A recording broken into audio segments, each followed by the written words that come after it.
Morning ಸ್ಟೀಚ್. ಭಾಳ time ತಗೊಳ್ಳಲ್ಲ, just 2 ನಿಮಿಷ ಮಾತಾಡಿ ಮುಗಿಸ್ಬಿಡ್ತೀನಿ. ಬೈ ದ ವೇ, ಹೆಸರು ಬಂದ್ಬಿಟ್ಟು ಸಿದ್ಲಿಂಗಪ್ಪ ಅಂತ ಹೇಳಿ.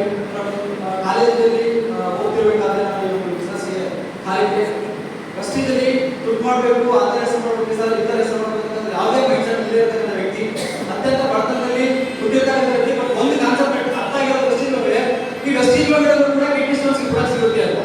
ಅದು ಅರ್ಥ ಆದ್ಮೇಲೆ ಅಪ್ಪಾಜಿಗೆ ನಾನು ಆಧಾರ್ ಕಾರ್ಡ್ ಕೊಟ್ಟು ಪ್ರೆಸ್ಟೀಜಲ್ಲಿ 2600 ದುಡ್ಡು ಕೊಟ್ಟು ಅಪ್ಪಾಜಿ ಕಿಡ್ನಿ ಸ್ಟೋನ್ಸ್ಗೆ ಪ್ರಾಬ್ಲಮ್ಗೆ ಕೊಡ್ತಾ ಇದೆ. ಯಾಕಂದ್ರೆ 1 ಇಂದ 2 ತಿಂಗಳ ಪ್ರಾಡಕ್ಟ್ಸ್ ಆ ಸಮಸ್ಯೆ ಪ್ರಾಡಕ್ಟ್ಸ್ಗಳನ್ನ ಯೂಸ್ ಮಾಡಿಸಿದಾದ್ಮೇಲೆ ಫಸ್ಟ್ ಮಂತ್ ಇನ್ಕಮ್ ಪ್ರೆಸ್ಟೀಜ್ ಬಂದಿರೋದು ಭಾಳ ಕಡಿಮೆ, 300 ಆ 300 ರೂಪಾಯಿ ಕಾಲೇಜ್ ಹೋಗ್ತಿರ್ಬೇಕಾದ್ರೆ ನನ್ನ ಅಕೌಂಟಲ್ಲಿ ಬಂದಿತ್ತು. ಆ ಬಂದಿರೋದನ್ನು ನೋಡಿ ಅದನ್ನ ಅಗೇನ್ ಮತ್ತೆ ವಿಡ್ರಾಲ್ ಮಾಡ್ಕೊಂಡು, ನಿಮಗೆ ಗೊತ್ತಿದೆ ಕಾಲೇಜ್ ಲೆವೆಲ್ ಯಾವ ಥರ ಇರುತ್ತೆ ಅಂತ ಸಿಚುವೇಶನ್.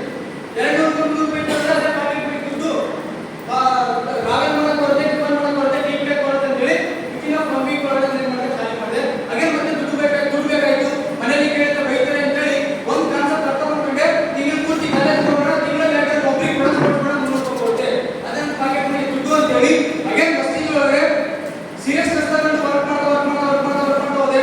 ಡೈರೆಕ್ಟರ್ ಸಿಲ್ವರ್ ಬೋರ್ಡ್ ಇದ್ದಾರೆ, ಎಲ್ಲ ಲೆವೆಲ್ಸ್ ರೀಚ್ ಮಾಡ್ತಾ ಹೋಗಿ ಇದಕ್ಕೋಸ್ಕರ ಲಾಸ್ಟ್ ಅಲ್ಲಿ ಹೈಯೆಸ್ಟ್ ಇನ್ಕಮ್ ತಗೊಂಡಿರೋ ಪ್ರೆಸ್ಟೀಜ್ ಭಾಳ ಕಡಿಮೆ, ಒಂದು ತಿಂಗಳಿಗೆ 1,03,380 ಮಾತ್ರ.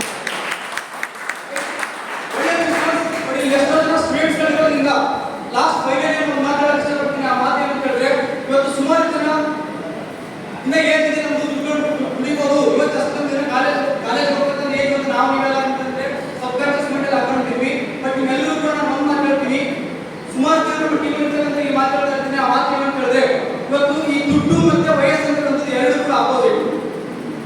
ದುಡ್ಡು